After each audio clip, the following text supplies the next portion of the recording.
warahmatullahi wabarakatuh. Apa kabar semuanya? Baik?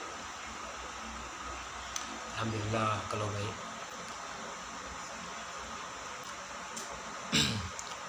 Bapak di sini akan mengajar yang namanya mata pelajaran sejarah kebudayaan Islam. Kita sebagai umat Islam itu sangat penting mengetahui sejarah agama Islam ini, sebagai siapa saja yang berjasa untuk membawa agama Islam ini seperti sekarang ini. Baiklah, sebelum itu kita absen dulu ya. Nanti bagi siapa nama yang Bapak panggil, nanti angkat tangan dan menyebutkan hadir Pak gitu. Menjawab hadir Pak gitu. Ya. Ahmad Azikri, ST Kesa Putri,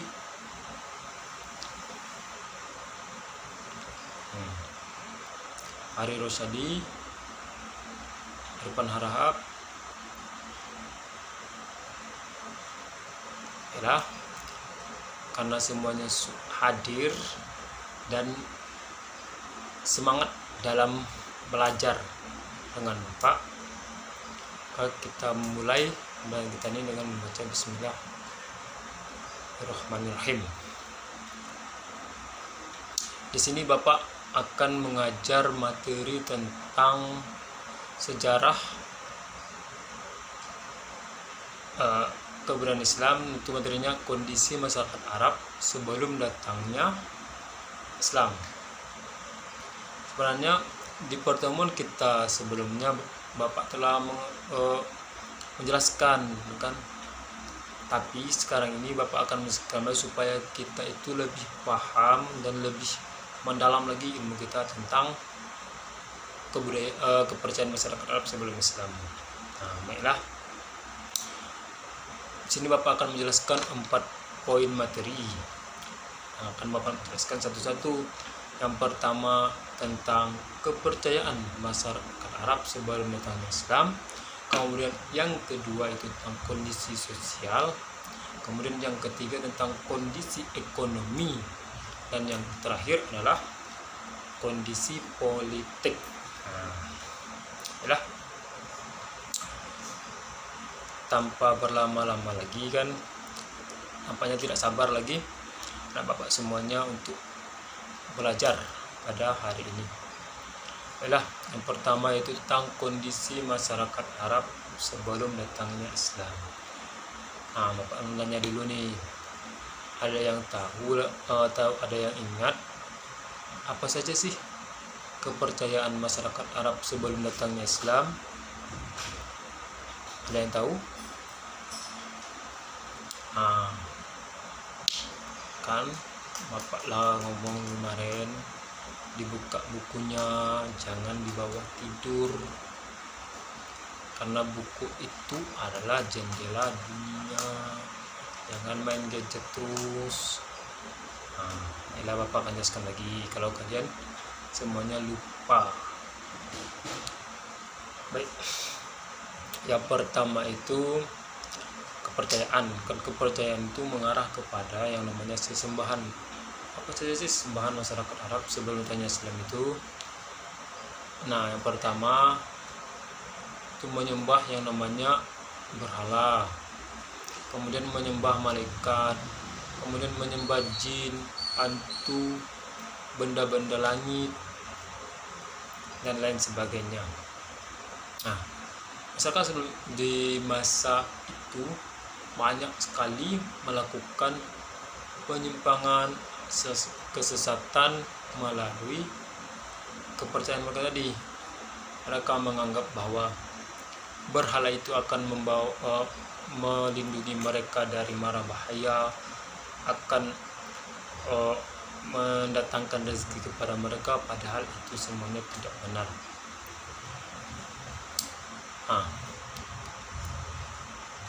Kemudian mereka juga menyembah yang namanya benda-benda langit. Kenapa mereka menyembah benda-benda langit? Itu dikarenakan mereka menganggap bahwa benda-benda langit itu ada peran penting dalam menciptakan alam semesta ini. Mereka menganggap bahwa benda-benda langit ini ada peran masing-masing itu dalam menciptakan alam semesta ini. Tapi itu tidak benar seperti itu. Awal mulanya kepercayaan mereka ini menyimpang itu dikarenakan ada yang namanya agama tauhid. Agama tauhid itu kan dibawa oleh Nabi Ibrahim alaihissalam. Nah, Nabi Ibrahim alaihissalam ini membawa agama tauhid, itu agama hanif lurus, yang menyembah Allah Subhanahu wa taala. Kemudian namanya juga kan Nabi itu kan manusia juga. Nah, setelah Nabi Ibrahim itu wafat, kemudian turunlah yang namanya ajaran itu ke Nabi Ismail, dilanjutkan oleh Nabi Ismail alaihissalam. Nah, kemudian Nabi Ismail pun mengajarkannya, memulaskan kepada orang-orang tentang agama Hanif tadi. Lalu Nabi Ismail alaihissalam wafat. Nah, disinilah baru muncul yang namanya kembali ke kepercayaan semula, ke nenek moyang tadi, seperti menyembah berhala, kemudian menyembah api, malaikat, menyembah jin, hantu, dan lain-lain seperti itu. Nah, awal mula dari menyembah berhala ini karena ada seorang pemimpin dari Bani Qudha'ah yang bernama Amir bin Lubai. Nah, Amir bin Lubai ini melakukan perjalanan ke negeri Syam. Nah, sekarang ini yang namanya negeri itu adalah Syria, negeri Syria atau negara Syria. Nah, disitulah dia melihat nih, di orang-orang di sana itu beribadah itu dengan menyembah berhala. Mereka menciptakan patung, membuat patung sendiri lalu menyembahnya. Karena dia sering melihat hal-hal tersebut di Syria, sehingga dia tertarik ingin mencoba, dan akhirnya dia membuatlah patung berhala tersebut, dan akhirnya dia bawalah ke Makkah, dan di Ka'bah dia letakkan, dan akhirnya dia mempraktekkan seperti yang dilakukan oleh penduduk Syria tadi, penduduk Suriah tadi, penduduk Syam, mempraktekkan bagaimana cara beribadah dengan patung tersebut. Dan akhirnya masyarakat Arab pun ikut tertarik melihat cara Amir itu beribadah, dan akhirnya itulah mereka ikut dan mengikuti cara peribadahan untuk menyembah berhala tersebut. Seperti itu. Itu adalah kepercayaan masyarakat Islam. Kita itu tidak boleh menirunya, karena itu akan dikategorikan sebagai syirik, menduakan Allah. Kita itu hanya boleh menyembah Allah Subhanahu wa taala, tidak ada yang lain. Karena ini kan sebelum datangnya Islam. Seperti itulah keadaan kepercayaan masyarakat sebelum datangnya Islam. Sangat penuh kesesatan dan penuh penyimpangan. Gara-gara masih tidak adanya iman tadi, tidak adanya iman, dan kemudian agama yang diajarkan itu tidak secara turun-temurun, masih seperti kekeluargaan, seperti Nabi Ibrahim kan turun ke Nabi Ismail. Kemudian setelah itu kan tidak ada lagi yang melanjutkannya, sehingga akhirnya yang dulunya agama tauhid itu mayoritas, dan akhirnya turun sehingga dilupakan atau tidak ada lagi yang mengikuti agama tersebut. Itu kepercayaan dari agama tauhid tadi. Nah, sampai di sini ada pertanyaan? Sebelum Bapak jelaskan materi yang kedua. Nah, kalau tidak ada pertanyaan, kita lanjutkan ke materi yang kedua. Bapaknya sudah paham kan dengan penjelasan Bapak? Simak ya penjelasan Bapak ini, nanti atau minggu depan Bapak akan mengulang kembali sehingga nanti menyambung ke materi kita selanjutnya. Bagi siapa yang tidak dapat minggu depan, ya baru kita benar-benar hukuman. Kalau sekarang ini Bapak maklumi. Oke. Kemudian yang kedua yaitu kondisi sosial. Kalau sosial ini kan bisa kita artikan sebagai interaksi dengan masyarakat seperti lebarkan. Jadi itu perilaku masyarakat Arab sebelum datangnya Islam. Apa sih perilaku masyarakat Arab sebelum datangnya Islam? Akan tanya ini sangat mudah nih. Perilaku sebelum Islam itu sangat banyak. Apa saja yang mereka kajian katakan nanti yang tidak baik itu mereka semua lakukan. Misalnya seperti berjudi. Tahu kan berjudi itu? Kemudian minum khamar, berzina, membunuh, berkelahi, kemudian menganggap perempuan itu rendah derajatnya dari laki-laki, kemudian perempuan itu jadikan sebagai budak, kemudian yang paling tidak manusiawinya itu mengubur bayi laki-laki bayi perempuan yang hidup, dikubur hidup-hidup, bayi perempuan yang lahir dikubur hidup-hidup. Alasan mereka itu karena mereka menganggap bahwa bayi perempuan itu akan membawa musibah, atau bisa dijadikan sebagai pembuka aib bagi keluarga mereka. Jadi mereka menguburnya supaya aib mereka itu tertutupi. Seperti itu. Itulah keadaan sosial masyarakat Arab sebelum Islam. Sangat tidak manusiawi sekali. Kita tidak boleh menirunya. Sekarang ini kan tidak ada lagi perempuan itu sudah diistimewakan karena datangnya Islam. Diistimewakan, saking istimewanya itu bahkan sekarang ini perempuan yang banyak menyuruh laki-laki, misalnya kesini perempuan itu sebagai ibarat itu menjadi pemimpin di rumah tangga, banyak seperti itu. Laki-lakinya itu menurut seperti itu. Di materi kita yang tentang kondisi sosial ini, apakah Bapak semua sudah paham atau ada yang ingin ditanyakan? Baik, kalau tidak yang ditanyakan, Pak akan lanjut supaya materi kita pada hari ini tuntas dan nanti kita tinggal mengadakan tanya jawab untuk materi ini supaya lebih paham lagi, seperti itu. Kemudian materi yang ketiga yaitu tentang kondisi ekonomi.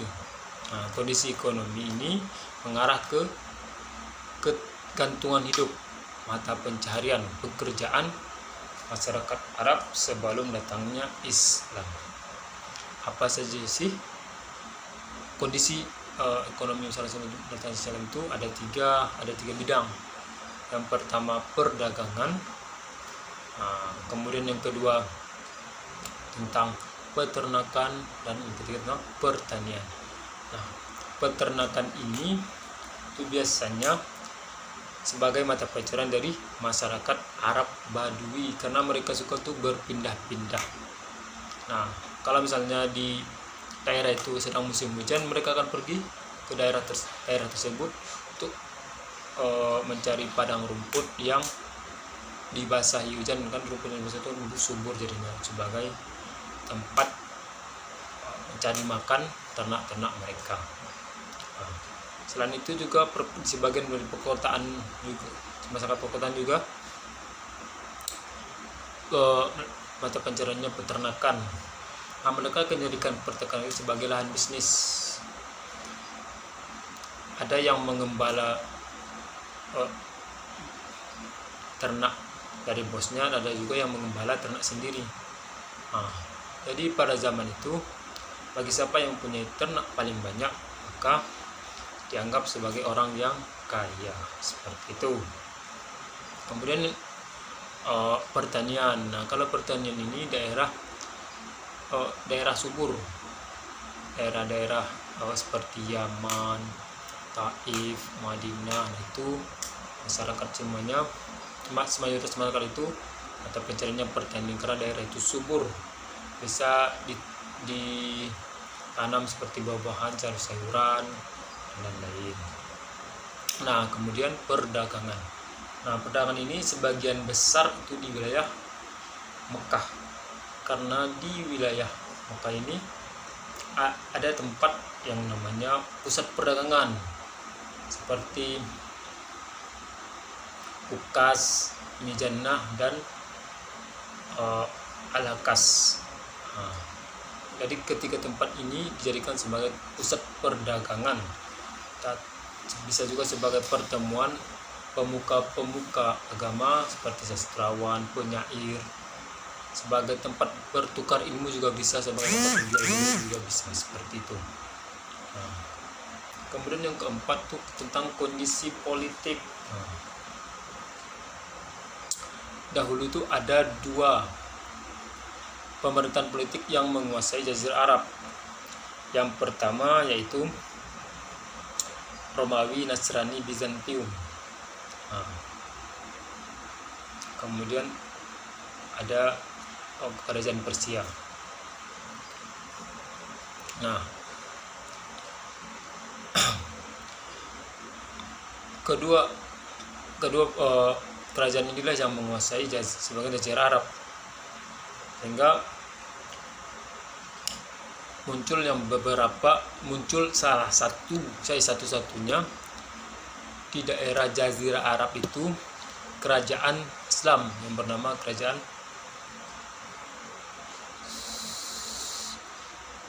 Ma'in. Dari kerajaan inilah satu-satunya yang ada di kabilah Arab itu. Baru setelah itu tidak ada lagi tuh di Jazirah Arab kerajaan Islam, baru muncul lagi di Yaman. Di Yaman ada kerajaan Sabah, kerajaan Himyar, kerajaan dan lain-lain, ibarat seperti itu. Itulah munculnya kerajaan-kerajaan Islam yang banyak itu di negeri Yaman, seperti itu. Mungkin seperti itulah pembelajaran kita pada kesempatan kali ini. Apabila ada kesalahan dari Bapak atau salah-salah kata, Bapak mohon maaf, karena Bapak masih belajar juga. Itu Bapak akhiri. Assalamualaikum warahmatullahi wabarakatuh.